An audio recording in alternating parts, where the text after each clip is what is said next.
Well, good evening and welcome to this special Island Stat Sports Talk. I'm your host, Earl Baston, and joining me is the president of the Western Star Sports Club, Mr. Devarr Boyles.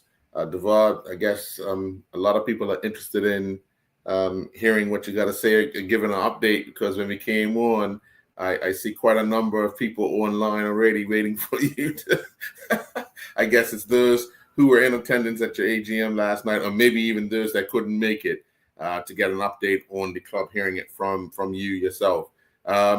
First of all, thank you very much for joining. I want to ask you, can you give us an update? I know back in June you had a press conference at the field where the Premier, the Minister of Works and Engineering, was on hand to give some, and the President of Gorham's, I believe, correct, to give an update on what was going on. Can you what is the latest with the field itself? Yes. So luckily for us, government and Gorham's have kept the energy and the effort into completing St. John's, the green top. So the latest is that there was a tender that went out, and RD Construction has secured it. So work should be commencing early spring, which will coincide with the end of February. And the work will begin with scraping maybe 12 to 16 inches of the topsoil off, re-sifting it and putting it back down, and then commencing growing the grass. And then there will be, a lot of cutting and reseeding, etc. So we imagine that process, rather permitting, will probably take 7 months for the bedding in of the topsoil with the new grass. Mm-hmm. And then subject to weather, again, will determine how soon that we can use it. So I would say conservative estimate, 8 months to a year before we can actually use it. Okay.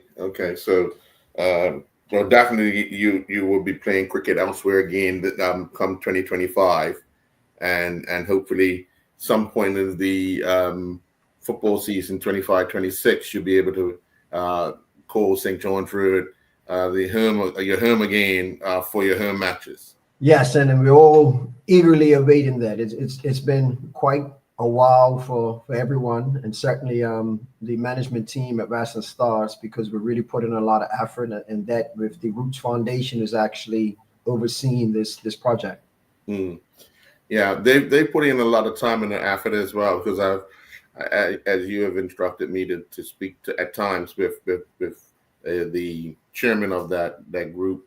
They've put a lot of hard work into it, a lot of sitting around, talking about it, discussing things, especially with how they wanted it to be manufactured and so forth. And they've I must say, they've put in a tremendous amount of work. Yeah, they have, and I'm so thankful, because based on their work has allowed me and the current executive and management team to do the sporting part of the club and not be so inundated with, as you can imagine, a project of this magnitude. No one's never really done a field to this level. Right. Certainly not a government field or a club field. Mm-hmm. That involves the magnitude of what we're talking about. So it's exciting, but it's also very daunting. And based on how long we've been at it thus far, it's close to 5 years now. Yeah. Can I ask you it's personal more than from the president's side? Is it a little disappointing that it's taken this long for you? I think, that will be understatement, because when we first signed up, if you look at, well, I'm not an expert, but certainly I thought the process would have been completed long before for now. And even now we're hoping that, fingers crossed, everything, happens in the time frame that it should happen and rather permitting. So yeah, it's frustrating, but if someone told us 10 years ago that we will be in a position to have a green top, they probably wouldn't even believe that you're saying this. So, it's par for the course. Yes, because we're really disappointed, because they said that this was a 1 year fix and it's taken longer than that. So that's the disappointment. Yeah. The optimism is that we're still on course to have a field, and I guess I'll use this analogy back to you. Will be um, a lot of parents go to the hospital to have a newborn. Some people they have their birthing plan. Everybody has a birthing plan, Yeah. but some babies come in they're ready. Some babies come in 1 hour. Some babies come in 26 hours. So the Yeah. main thing is to come home with the baby. So we don't have the baby yet, but we're in the delivery. You're in the delivery room. Yeah, hoping that it happens. Yes, yes. Okay, all right, all right. Well, you also have, as you would have shared with your members last night, some exciting news. I know you were talking about in the press conference back in June, you were talking about new structure for changing rooms and the like. We do have a diagram of your finished product of what you're hoping that things will look like, or what the committee has worked towards, or what it would look like. What is the plan for changing facility? Okay, so the picture that's not on screen is actually that of the clubhouse. So we're talking about two different things. But because you have this pickup, the picture, Mm-hmm. this is just one of the 3D renderings that we have. So as you Right. can see, it's a two-story building. It Mm-hmm. has a a balcony, a viewing balcony. The plan is to move the club to wellness. So we are moving away from, I guess, um, a bar associated with the club. We will Right. probably have an occasional or pop-up bar match day, but outside of that, it will be used for other purposes. So for us, being a sports club, wellness is what we're pushing.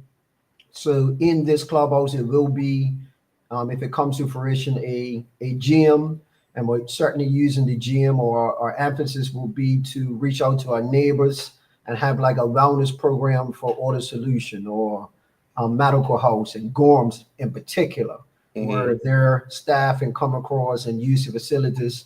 As you know, most clubs are not operating during the working hours, so clubs and facilities are underutilized, and we want to take advantage of that and see if we can bring more usage and traffic to the clubs during the normal working hours where people can come in. And then obviously, for us part timers, after working hours, we will come and we'll habitat that space with the facilities that are there. So we're talking about a hydration station, nutrition station. I mentioned, a canteen or a kitchen selling different sort of cuisine as opposed to, the fast foods. We're going a different route altogether. So it's really wellness for us. And inside, what we're hoping will be a pop-up physiotherapy service. So we know that Pembroke West is a big community that probably doesn't have all the amenities that other communities have, and we want to be an option for the people who reside in Pembroke West. Sure, sure, sure. Um, and when you're talking about this particular facility, the hope for this, what is the time frame that you had that is being thrown around for this particular part of the grounds? Okay, so there are a few things. The first thing, the first challenge or hurdle that we have to cross, like all clubs in this area, like, so for example, the substructure as relates to the field will be the same structure for the building, Hmm.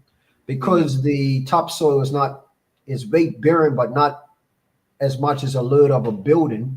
So there's some engineering that has to be applied first. Hmm. So traditional for marshy areas in Bermuda, Bermuda uses pylons, and that's Yes. like the gold standard. We are pursuing, looking at alternative options to this, because the pylon options that currently we use in Bermuda, again, is the gold standard, but the cost is so prohibitive for us Hmm. that it makes a two-story building was an impossible dream. But we think other places in the world, they have engineering that allows them to use similar land mass that's marshy to do things that we're trying to do. So we'll see if this is an option, and we're anticipating in the next 6 weeks that we'll have a feasibility study in hand that will give us some intelligence whether it's feasible to have two-story buildings on this site. Mm, mm. We also have a plan. I know you talked about changing facilities as well, and those were going to be erected on the side there by Gorham's, where Correct. The eastern side of the property. right. And what you have on screen now, it's the water tanks. Again, our facility, we have to use non-traditional methods. So typically in Bermuda, you will excavate and you will have a tank below ground. Mm-hmm. Based on the content of the area that we are now using, that is not an option. So there you see a fiberglass holding tank. Yes. The ones on screen hold 8,000 gallons respectively. And that's geared towards the irrigation system. So the irrigation system that we have lined up for the field, the complete watering cycle is 14,000 gallons. So we'll have 2,000 gallons left over and to top it back up for the next watering cycle. So if we have to water it every 2 days, we think that we'll be able to top the tanks back up in order to do that. So, and these ones are actually on site and installed. So some of the things that we're doing or would like to do has actually been done. It's completed. So this is one of the things that has been completed, and this was completed underneath the auspices of Gorms. So Gorms is actually donated, paid for these water tanks, which helps us with the irrigation part. So we're so appreciative and thankful of Gorms. Well, that's a great start. If those are already in place, what are we looking at in this diagram? So the diagram, what you're showing here, is actually the footprint for the clubhouse. Okay. So on the side, numbers 1 to 11 is projected parking bays, and then it's a two-story building. So on one side you see a multi-purpose room, and that will be the so it says upper level, and Right. you see lower level. So the lower level on my screen is to the left, and the upper level is on the right. So the lower level, you see there's a gym. There's a few changing rooms, commercial kitchen, storage rooms, etc. Then upstairs is that multi-purpose building where we can have functions. It has a terrace where we can go out there, and then it's other amenities, offices that we'll probably use for classrooms, not so much traditional admin work, because a lot of that's done in virtual space now, so we don't need rooms like that. But the draftsman of this particular model is just marked that as that. Okay. All right. I believe this one would be that's just another view of the Correct. Upstairs and downstairs? Correct. Okay. All righty. So let me ask you, are the plans have the plans for the clubhouse already been submitted? I know you said in 6 weeks you should have something. No. So again, these are just 3D renderings drafts, and this is one of 3 designs. So the reason that, for all intents and purposes, that this building looks like a barn. And Dandy Town Western Stars was known for that. So inside the club, we have a picture of the original structure, and It looks like, I guess people from St. John's, I hope they excuse me, but it almost looks like a horse stable. Yes. So that's where it got its name. Yeah. So with that being said, this one really appealed to me, and I thought it was tasteful to show this one as the 3D rendering. So I think it ticks the nostalgic box for us. But there Mm. are other ones that are more slick in the design. But this is what I picked, and certainly, if it comes to fruition, then obviously the members and the rest of the committee will have a vote on this. This is what I just choose to show it for this presentation and others. Oh, okay. All right. So your original question was, are we at the planning stage? And the answer is no, because the feasibility study has to come first. So once it's done, as far as yes, the engineering that we're hoping can tick the box, that moves us away from the traditional pylons that we use in marshy areas in Bermuda.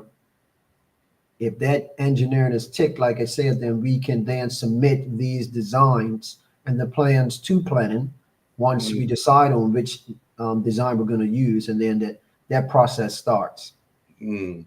But what we do have approved is the players pavilion. So in our wellness model, we're trying to separate the youth part of the club from the adult part. Yes. So on the side, on the eastern end, I don't know if you can pull that up. On the eastern end of the property next to the Gorms wall, we have Which approved one is currently, yes, this this one? one. Okay. So I